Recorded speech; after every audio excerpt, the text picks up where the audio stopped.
Bonjour à tous et bienvenue dans cette nouvelle vidéo et sur la chaîne si vous ne la connaissez pas. Aujourd'hui, nous allons reparler du Mac Pro de 2013, appelé péjorativement le Mac Pro poubelle par les Américains. Rappelez-vous, je vous ai déjà présenté sur ma chaîne le premier modèle sorti de la gamme, celui à 4 cœurs cadencé à 3,7 GHz avec un Xeon quad-core E5 1620. J'ai fait l'acquisition récemment du modèle sorti juste après, à savoir le modèle 6 cœurs cadencé à 3,5 GHz. Le premier modèle que j'ai acheté ira chez une amie qui a besoin d'une machine puissante et peu encombrante avec laquelle elle pourra jouer un petit peu également. Revenons si vous le voulez bien sur la sortie de ce Mac Pro de 2013 qui tranchait littéralement avec les anciens modèles tout en aluminium. La gamme sera alors composée au total de 4 modèles. Le 4 cœurs donc à 3,7 GHz, le 6 cœurs à 3,5 GHz que je vous présente aujourd'hui. Début 2017, Apple fait disparaître le modèle 4 cœurs et place alors le modèle 6 cœurs en entrée de gamme. Dans le même temps, elle introduit le modèle 8 cœurs à 3 GHz dans la configuration des options et met également en configuration personnalisée à l'achat le modèle 12 cœurs à 12,7 GHz qui sera le plus puissant de la gamme. C'est au début de l'année 2013 que Phil Schiller présente la nouvelle version du Mac Pro à la Worldwide Developer Conference. Il y montre un cylindre en aluminium poli et réfléchissant. Le constructeur renoue alors avec ses démons du passé et on peut comparer ce nouveau Mac Pro au G4 Cube, prouesse technologique mais peu évolutif. Ce nouveau Mac Pro fut assemblé au Texas à Austin par le fournisseur d'Apple, Flextronics. La chaîne de montage est hautement automatisée et Apple a dû développer des nouvelles méthodes d'assemblage pour construire ce Mac Pro 6.1, ce qui explique peut-être son prix exorbitant de 4 000 $ à sa sortie, allant jusqu'à 7 000 $ pour le modèle 12 cœurs. D'ailleurs, sans le vouloir, un de ces modèles sera le Mac le plus rare du monde. En effet, quelques mois avant la sortie officielle du Mac Pro, c'était d'ailleurs inhabituel qu'Apple présente une machine aussitôt avant sa disponibilité à la vente.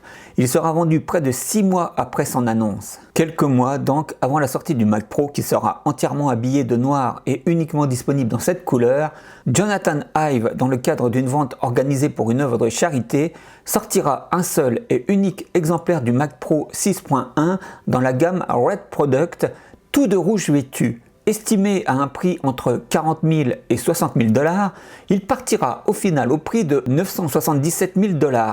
Le TAM, ou si vous préférez le Mac 20e anniversaire, peut aller se rhabiller en termes de prix et de rareté. L'autre record du Mac Pro de 2013 sera sa longévité et sa non-évolution. En effet, il battra le record du Macintosh Plus, qui était une machine qui était restée le plus longtemps en termes de vente dans le catalogue d'Apple en tant que machine inchangée. Le Mac Pro le détrônera en restant 6 ans en vente sans évoluer réellement. Il s'arrêtera en décembre 2019 et laissera la place au Mac Pro appelé râpe à gruyère de 2019, évidemment. Mais pourtant, personnellement, c'est en l'utilisant que j'ai appris à aimer la machine. Bien qu'elle soit difficile à démonter, si vous voulez changer le processeur et que vous ne pouvez pas faire évoluer sa carte graphique, qu'il vous faut un adaptateur pour changer son NVMe pour pas trop cher, il faut voir les vrais points forts de la machine. À commencer par le faible encombrement et le poids par rapport à la puissance de la machine.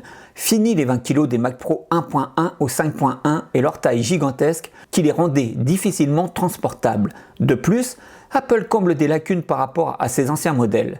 Ainsi, le Mac Pro possède 4 ports USB 3.0, et enfin également le Wi-Fi en standard sur la machine comme le Bluetooth. Grâce à ses 6 ports Thunderbolt et ses 2 cartes graphiques intégrées, il peut gérer 3 écrans en 5K simultanément. Pour les graphistes ou les vidéastes, c'est le top. Il a 2 prises Ethernet en gigabits et une prise HDMI qui complète sa connectique qui est entièrement en façade avec sa prise d'alimentation, ainsi que sa prise casque et sa sortie audio numérique. Enfin, plus besoin de se contorsionner lorsque l'on veut débrancher ou brancher un périphérique et cette façade qui s'illumine lorsque l'on le démarre, toujours la petite touche d'Apple. Mon modèle que je vous présente possédait 16 Go de RAM que j'ai étendu à 32 Go. En RAM PC3 15000, DDR3 ECC à 1866 MHz. Sachez que vous pouvez lui mettre de la 1333 MHz, mais que cela grève les performances. Et finalement, j'ai décidé de le porter à 64 Go en ayant trouvé une bonne offre de RAM sur le bon coin. Sachez qu'il ne faut pas non plus le monter à 128 Go, quel que soit le modèle, car cela brime ses performances également. Comme tous les Mac Pro, si vous lui mettez des barrettes dépareillées, il n'aime pas ça. Comme je ne vous avais pas montré la manipulation avec le modèle quad-core, je vous la montre ici et vous pouvez le constater, c'est extrêmement simple.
Officiellement, le Mac Pro 6.1 accepte la version 12 de macOS, à savoir Monterey, qui reste encore un système très récent et parfaitement utilisable au quotidien.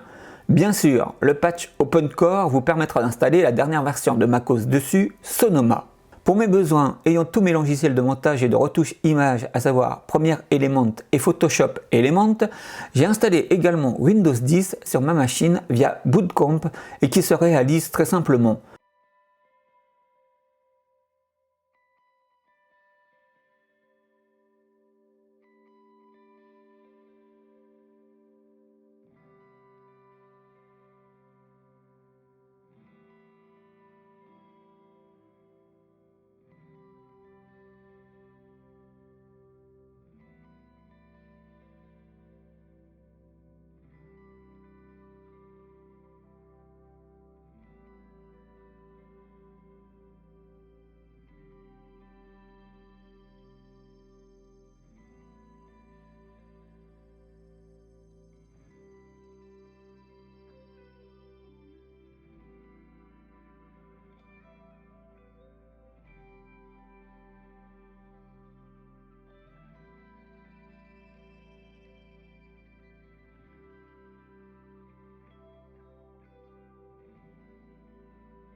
De mon point de vue, il n'a jamais aussi bien fonctionné qu'en version PC et vous pourrez même, si l'envie vous en prend, de jouer avec. Regardez juste bien quelle est la puissance et la carte graphique qui sont nécessaires.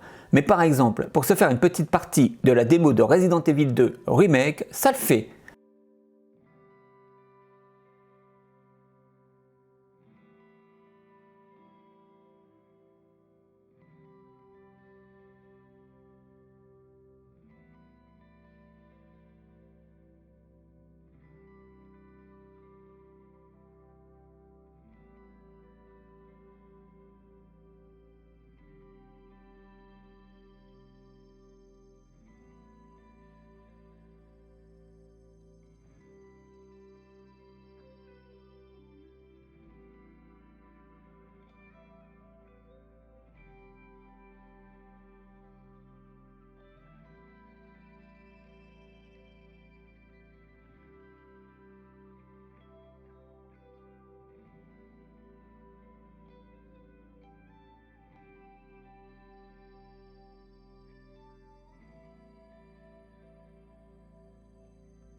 Bon, même si elle a planté juste après ce plan.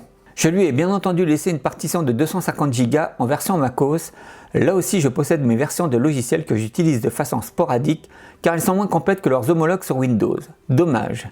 Même si la puissance le place pour sa carte graphique à environ le même niveau qu'une AMD Radeon RX 560 et pour son processeur à pratiquement le même niveau qu'un i7 de 7ème génération comme le 7700K par exemple, pour comparer, approximativement, il tiendrait tête à l'iMac 5K de 2017. Je le trouve assez puissant ainsi et je ne me lancerai pas dans la fastidieuse tâche de changer son processeur. Vous pouvez le faire, il y a de nombreuses vidéos sur le sujet sur YouTube et je vous mets en lien par exemple celle de Luc Mayani. Mais c'est une tâche ardue pour au final un gain assez faible. Après, chacun a sa vision personnelle de la puissance. Et puis lors de mes utilisations, une chose est tout simplement un réel et vrai plaisir et un enchantement. Son système de refroidissement qui aspire la chaleur et la fait sortir par le haut est d'un silence absolu. Franchement, travailler des heures sans entendre le moindre bruit de la machine est juste un pur bonheur, même si le 6 cœurs souffle un petit peu plus que le 4 cœurs. Bon à savoir.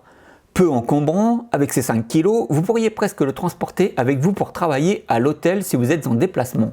Son silence et sa puissance en font encore actuellement une excellente machine. 11 ans plus tard, vous pourrez trouver le modèle 4 cœurs et 6 cœurs entre 350 et 500 €, voire moins si comme moi vous êtes patient et à l'affût des bonnes affaires. Personnellement, j'ai pu l'acheter à 350 € dans son carton d'origine. N'hésitez pas à négocier, dirigez-vous de préférence vers le modèle 8 cœurs qui est le plus performant de la gamme au niveau puissance et qui est le meilleur en termes de fiabilité avec le 4 cœurs. Les autres modèles ayant connu des déboires, notamment le 12 cœurs à cause de sa carte graphique qui chauffait trop. Apple avait mis en place un programme de remplacement des cartes graphiques défectueuses sur les Mac Pro qui aujourd'hui n'existe plus bien évidemment. A noter qu'étant équipé de 2 cartes vidéo, celles-ci sont mieux gérées sous Windows qui gère ce genre de multiprocesseur graphique, là où MacOS se contentera d'en utiliser une principale et se servira de l'autre comme puissance de calcul. Mais très peu de programmes l'exploitent et elle est donc souvent comme un poids mort. Merci Bootcamp. Cette vidéo est maintenant terminée et j'espère qu'elle vous aura donné envie de découvrir cette excellente machine qui est le Mac Pro 2013 ou si vous préférez le Mac Pro poubelle.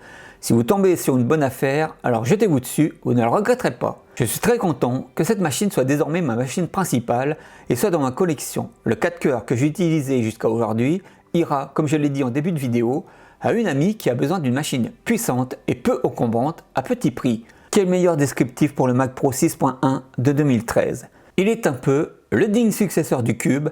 Personnellement, au fil des mois, j'ai appris à aimer la machine et je ne me vois pas en prendre une autre avant longtemps. Tant que celui-ci durera, je le garde. Je vous donne rendez-vous dans une prochaine vidéo. Prenez soin de vous, à bientôt.